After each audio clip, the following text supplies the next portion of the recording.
Good morning, children. Welcome back to the social session. Children, we are doing a revision of the FA1 and some of the most important terminology which we could not see in our previous revision times. Let me quickly recapitulate. Under the relief features of Indo-Gangetic plains and peninsular plateau, we come across different kinds of terminology, children. Maybe you might have forgotten. So let me quickly recapitulate what are those. See, under the Indo-Gangetic plain, we have divided it as the Indus plain, Ganga plain and Brahmaputra plain. The eastern part of the plain exists from the Brahmaputra valley of Assam, from where the river Brahmaputra is mainly responsible for its formation, is the eastern part of the Indo-Gangetic plain. So these Himalayan rivers, while flowing down, while coming down into the country, what happened? They deposit the gravel and sediments, fine pebble sediments they deposit in a narrow belt of 8 to 16 kilometers. So this is found parallel to the foothills of the Shivaliks. You find this kind of settlements, and this feature is called as a Bhabar. So Bhabar, the fine sediments and the gravels which deposit parallel to the Shivaliks in a narrow width of 8 to 16 kilometers is called as Bhabar.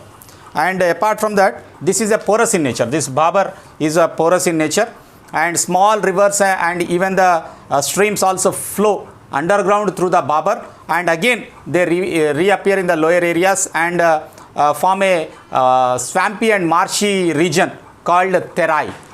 Terai, a salty. Okay, what is a Terai?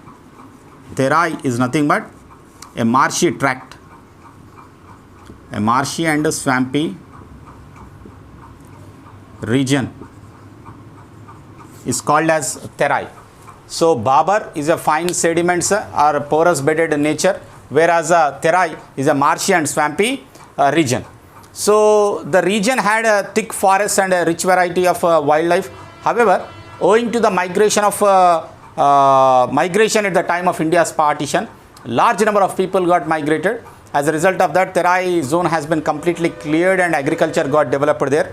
And fine alluvium plain regions are found towards the south of the Terai region. You find fine alluvium region, and through which you get the what we call agricultural cultivation is done.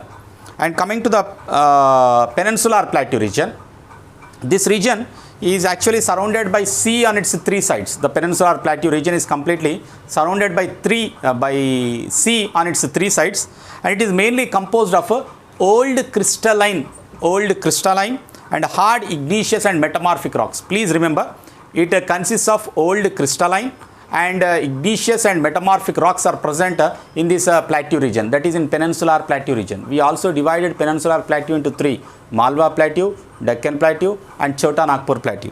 So large amounts of metallic and non-metallic minerals are found in this Indian plateau.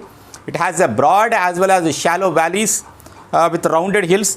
The topography, that means the surface of the region, this plateau is slightly tilting towards the eastern side. That's the reason why most of the Western Ghats rivers flow towards the eastern side, and the Western and Eastern Ghats form the Western and Eastern edges of the plateau region. Western Ghats are present on the western side and Eastern Ghats are present on the eastern side. The southernmost tip of the plateau is Kanyakumari.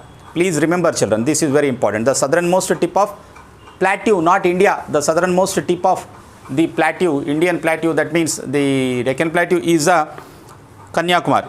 The peninsular plateau we have divided into three, that's Deccan plateau, the Malwa plateau and the Chota Nagpur plateau.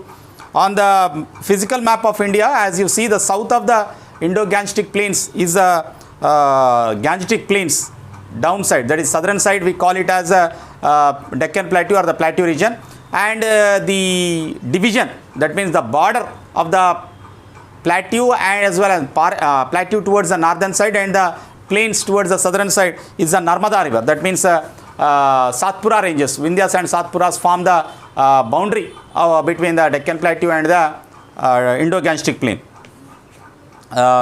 This is a border by the Vindhya ranges. A prominent plateau is called as Malwa Plateau is on the western side, and towards the east there is Chota Nagpur Plateau, as you all know that. If you observe, the irrigation for the second crop depends upon the deep tube wells in this region, because plateau region is very high above the sea level. So in this region you need deep tube wells in order to get the underground water.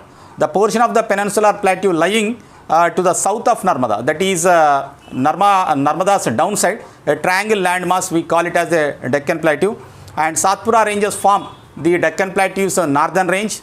The Vindhyas and Satpuras, I said. The Satpuras form the northern edge, while the Mahadev, the Kaimur range and the portion of Maikal range are the eastern edges, and Western Ghats, the Eastern Ghats and Nilgiris form the western, east and southern boundaries of Deccan Plateau. That means the northern edge, while the Mahadev and Kaimur and portion of Maikal form the eastern edges, eastern side of Deccan Plateau. These are the ranges which are present, whereas the northern portion, the Satpura ranges lies as a boundary. So the Western Ghats lie to the western coast. The structure of the Western Ghats is continuous, and there are only very few passes, even Mumbai also located on the western coast. So we have seen which coast is called what, also we have seen. So the Tamil Nadu coast, we call it as the Coromandel coast. Kerala coast, we call it as the Malabar coast. Andhra coast, we call it as the Andhra Pradesh coast. We call it as the Sirkar coast. Odisha coast, we call it as Utkal coast.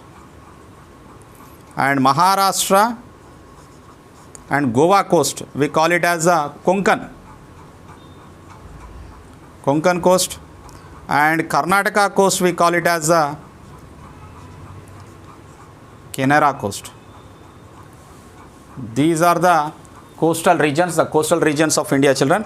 Further, we also will try to understand depth about the other physical features also in other revisions, in the next revision. Thank you, children.